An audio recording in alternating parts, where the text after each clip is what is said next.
FBI that would cost about $72 million. Is that right? That's inaccurate. The FBI, because the jet, as you call it, is not my jet. We use it for operational needs. We use it for FTOX. We use it for HRT. But that's the one you fly on, right? We have multiple fixed-wing assets, and one of them is on a wildly expensive lease that I deemed a waste of money, and I'm looking for a replacement in which the government can procure assets permanently. Well, I would welcome you submitting to this committee the cost information about the jets that are under consideration. And according to our research, the specifications that are included in this request would result in an expenditure of between $72 million and $80 million. $80 million is on the line, and the FBI director still refuses to provide a concrete figure. So watch that interaction again. Patel dismisses the amount as incorrect and then offers absolutely no alternative estimate. He desires a permanent plane to replace a costly rental. Yet while under oath, he cannot specify the price tag. That is not a logistical necessity. That is a clear refusal to justify the use of taxpayer funds on the spot. When the official requesting the aircraft cannot name its cost, every American is fully justified in demanding an answer. If this level of accountability matters to you, hit the like button and leave your thoughts in the comments.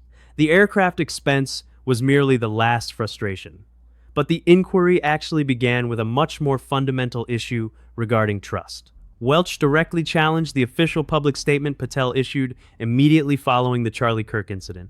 He confidently assured the nation that they had apprehended the right suspect. 27 hours later, that entire narrative completely fell apart. Afflicting our country, it doesn't matter whether it's from the right or the left. I mean, all of us have an obligation to fiercely advocate for our point of view. All of us have an obligation to respect people with whom we disagree. The folks we disagree with are our opponents, but they're not our enemies. And I hope all of us keep that in mind and do the best we can to set that example. I want to congratulate the FBI. I want to congratulate the Utah state and local law enforcement for the very good work that it did in apprehending the violent assailant of Charlie Kirk, and that is a terrible, terrible tragedy. Director Patel, at one point you made an announcement that the suspect was in custody. We got our man. It turned out that was not true. In fact, I think that was about 27 hours before the person now in custody was apprehended. Why did you make that statement? Thank you, Senator. Appreciate you letting me address this. What the FBI does is not just locate and find suspects, but we also participate in eliminating subjects. And what we had at the time was a subject in custody in relation to this investigation. So in my commitment to work with the public to help identify subjects and suspects, I put that information out. And then when we interviewed him, I put out the results of that. And could I have been more careful in my verbiage and included an A subject instead of subject? Sure, in the heat of the moment, but I was doing the best I could. In all candor, I don't quite get that, because if we have our man, that would suggest to the public that everybody can rest and relax and not then continue to provide information to local law enforcement and to you. Well, so that was a mistake. I don't see it as a mistake. I see it as something working with the public to identify that there was a subject. Pay close attention to the justification. As Patel claims communicating with the public was not an error, yet simultaneously concedes that his phrasing should have been much more precise. That is not genuine accountability. It is simply calculated damage control being executed under oath. Whenever the head of the FBI falsely assures the nation that a danger has passed, civilians stop paying attention, local police miss out on vital leads, and the entire inquiry severely stalls. Dismissing that failure as a heat-of-the-moment reaction simply does not undo the severe harm. Welch refused to let the issue go, swiftly pivoting the focus toward personnel, which is exactly where the official track record becomes entirely unjustifiable. So if you put out a statement that says we've got our man, and in fact it turns out that you didn't have your man, that's not a mistake? But that's not what I said. Well, I'll go on. That's my understanding. A second thing that is really important in the FBI, but it's important in every agency, is that the folks who are doing good work get supported for the work they're doing. And a number of highly successful FBI agents have been let go. And I want to just ask you a little bit about that. You know who Brian Driscoll is, right? Yes. Yeah, okay. And my understanding is he served at the FBI for over 18 years. You agree? I believe that's accurate. Special agent in charge of the Newark office. He was commander of the FBI's hostage rescue team. That's a very prestigious and responsible position, correct? It is. Section chief of the Critical Incident Response Group's tactical section. You've got to be pretty good to get that high responsibility. You agree with that? Yes, sir. He oversaw 55 SWAT teams, and they're like the elite of the elite, right? They go in to the dangerous situations, right? He got a Medal of Valor for his participation in a raid on ISIS terrorist Abu Sayyaf, who had kidnapped American citizens Kyla Mueller, right? Mueller? Is that right? I know. You're in agreement, right? I know Kayla Mueller's family, yes. I know the situation. Okay, and he got Kurt Meyer, somebody who had barricaded himself in a bar after he killed 4 people and wounded 2. And Driscoll was part of the team that went in there and took that guy out, right? I don't have all the details, but I'll take your word for it, Senator. And he got into trouble when Emil Bove demanded a list of FBI agents who investigated January 6th and was apprehensive that what did happen ultimately would happen, and that is those folks would get fired. I mean, do you agree with me that a boss who stands up for his subordinates when they did the job that was asked of them is a stand-up person and somebody to be admired? Generally speaking, yes, sir. Pardon me? Generally speaking, yes, sir. But Driscoll got fired, right? Again, that matter is under litigation, and the matter you referenced occurred before I was director. Let's just keep it really narrow here. He's fired, right? Yes, he was terminated. And he has to be, there's somebody communicates to him that he's terminated, correct? That's my job. That's your job. So you communicated to him that he was fired. I did. After acknowledging an 18-year tenure as a hostage rescue team commander, overseeing 55 SWAT teams, and a Medal of Valor for an ISIS raid retrieving American captives, Patel sat there agreeing with every single accolade before confirming he personally carried out the termination. An individual who courageously defended the field agents carrying out their assigned duties ultimately got fired. The agency head, who cannot state the cost of an $80 million plane, easily authorized those termination documents.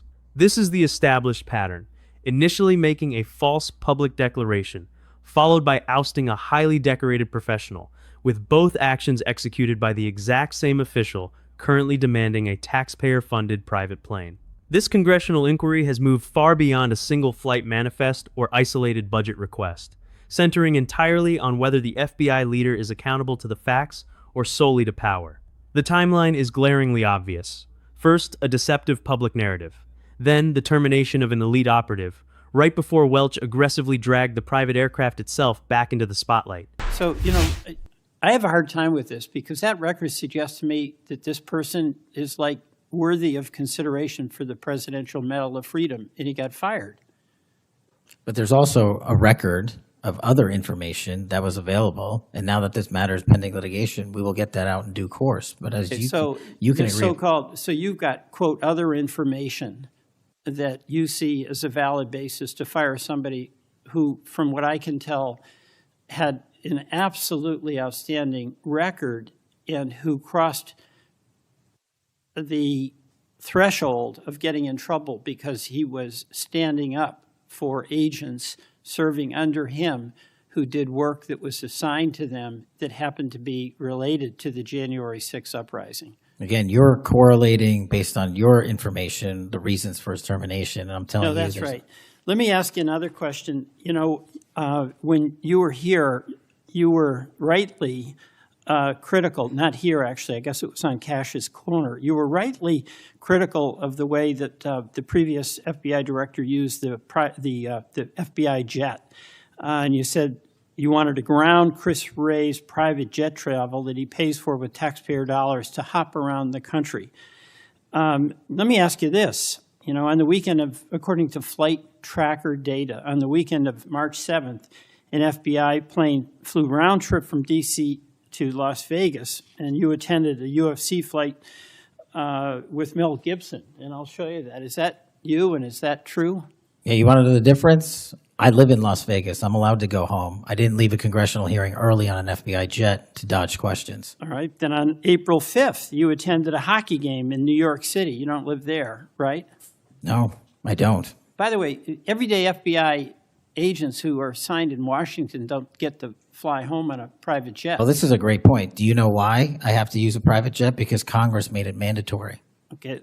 In April 5th, well, we didn't make it mandatory that you go to UFC games with Mel Gibson. Are you telling me I can't go home? You got to use some judgment here. So when I'm at home, I can't do what I'm doing when I go home. Everybody else is allowed to go home, just not me. Let me keep going. No, I'm glad you go home. Okay. I love to go home. But I don't go home on a private jet. On April 5th, they're not mandated to do so. You attended a hockey game in New York City with Wayne Gretzky. And Flight Tracker says the FBI jet took you to and from New York City, where you don't live, right? That's correct. Watch the justification crumble right before your eyes. Patel argues the aircraft is compulsory due to congressional mandates. He resides in Nevada, meaning his fight night excursion alongside Mel Gibson is merely traveling homeward. That reasoning immediately falls apart as soon as Welch mentions New York. Patel does not actually maintain a residence in that city. He traveled there on the Bureau plane just to sit beside Wayne Gretzky during a hockey match. The very next weekend, he visited Miami for another fighting event on that exact same taxpayer-funded aircraft. Standard field agents based in Washington never receive this luxurious perk. They pay for their own flights home. Patel simply does not. He utilizes a security mandate like a private travel voucher, only to act insulted when people scrutinize his destinations. Protective guidelines are designed to secure the position, not to finance premium arena seats or exclusive photo opportunities. This remains the exact same official who refused to disclose the price tag of his desired new plane. He is the exact same leader who fired a highly decorated combat veteran. Now, the public clearly understands how this plane is truly utilized. The central debate is no longer about whether these flights are technically permitted. The real issue is whether this approval has devolved into an unlimited fund for a lavish lifestyle. These exclusive flight records only revealed a portion of the overall problem. Welch subsequently brought the financial figures to light, making the underlying hypocrisy absolutely impossible to overlook. And on April 12th, on the following weekend, you attended a UFC fight, a fight in Miami, also on the FBI jet, right? That's correct. So what's the cost to the taxpayer for those 3 flights? But I pay the commercial equivalent per the regs and the law.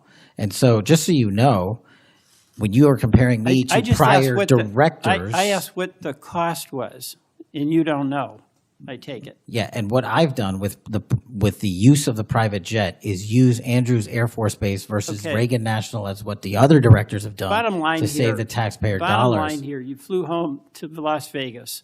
There's nobody else in the FBI who gets paid. They have to pay their own way if they want to go home, right? I mean, right?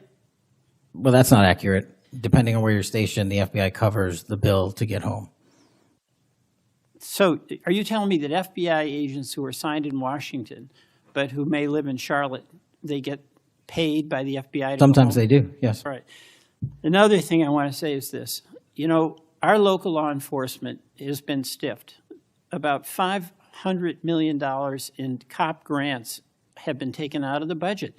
Those really help us in Burlington. They help us in Rutland. They really are important. And why in the world would we be cutting those COP grants when we need that local law enforcement, in part to partner with you? Well, I think you support that? I think you're speaking to the Department of Justice grants, which I don't adjudicate, but also Vermont, just like every other state, has received a plus-up of FBI personnel. Well, I'll tell you, that's not what we're seeing. The other thing, my understanding is that there's a requisition or an effort to get another plane for the FBI that would cost about $72 million. Is that right? That's inaccurate. The FBI, because the jet, as you call it, is not my jet. We use it for operational needs. We use it for FTOX. We use it for HRT. But that's the one you fly in, and right? we have multiple fixed-wing assets, and one of them is on a wildly expensive lease that I deemed a waste of money, and I'm looking for a replacement in which the government can procure assets permanently. Well, I would welcome you submitting to this committee the cost information about the jets that are under consideration. And according to our research, the specifications that are included in this request would result in an expenditure of between $72 million and $80 million. That's inaccurate, but I'll happily get you the right I numbers. welcome getting the specific information. $500 million was slashed from COPS grants, which are the exact resources that deploy actual officers onto the streets of cities like Burlington and Rutland.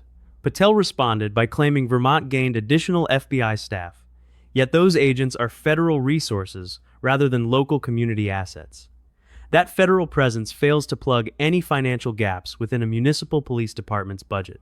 It simply cannot compensate for the specialized training, essential gear, or officer overtime that those specific grants previously covered.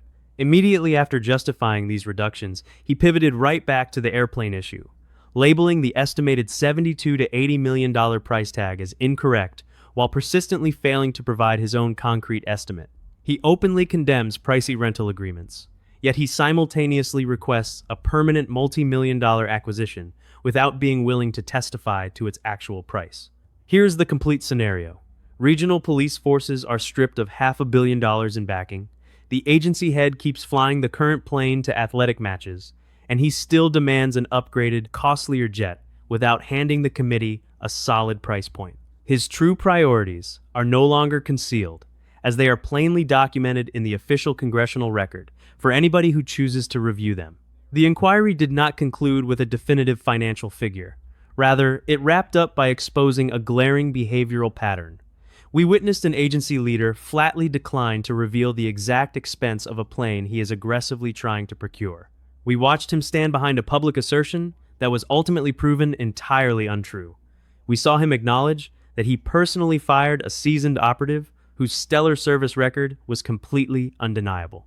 We observed protective protocols being manipulated to justify trips to sporting matches. At the exact same time, community law enforcement funding was being slashed. Viewed individually, each of these interactions could simply be explained away. When analyzed collectively, they pose one undeniable question that no bureaucratic jargon can hide. What system actually compels the head of the FBI to provide genuine answers? Welch entered the chamber armed with aviation logs, employee files, and detailed financial spreadsheets. He posed specific inquiries and highlighted the blatant lack of direct responses, because that is exactly the job.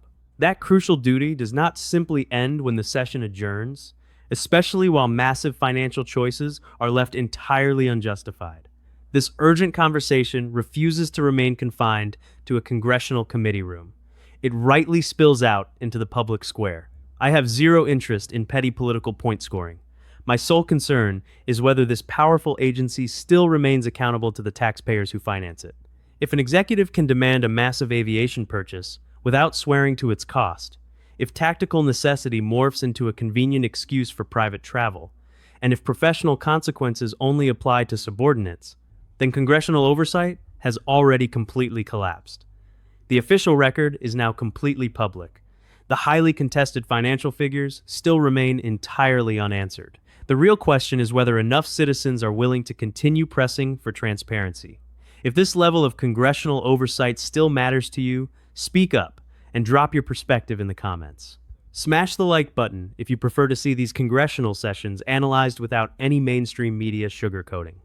Make sure to subscribe to Political Frontline and turn on all your notifications. We are committed to consistently delivering raw committee interactions alongside the tough inquiries they naturally generate. The factual receipts are already right there. The only lingering variable is whether the public will continue to demand the truth.